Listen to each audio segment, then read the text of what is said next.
కీచకుడిక తన అసలు స్వరూపం చూపించాడు. ద్రౌపది చేయి గట్టిగా పట్టుకుని బలవంతంగా తన వైపు లాగాడు. ద్రౌపది కళ్లల్లో అగ్ని రగిలింది. ఈ విషయం నా భర్తలకు తెలిస్తే నీ ఒంట్లో ఒక్క ఎముక కూడా మిగలదు, నీ గర్వం నేలమట్టమవుతుంది అని గర్జించింది.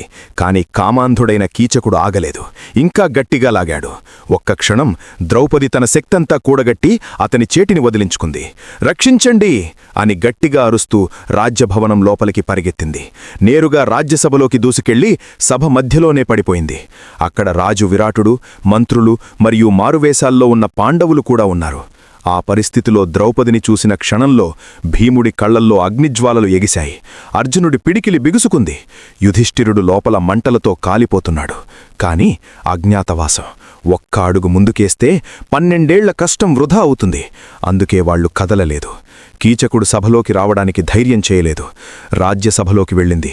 ఇక ఇప్పుడే ఏమీ చేయలేను అన్న నిరాశతో వెనక్కి తిరిగిపోయాడు. ఇక రాత్రయ్యింది. అందరూ పడుకునే సమయంలో పాండవులు ద్రౌపదిని కలుస్తారు. ఆ తర్వాత ఏం జరగబోతోంది అనేది తరువాత భాగంలో చూద్దాం.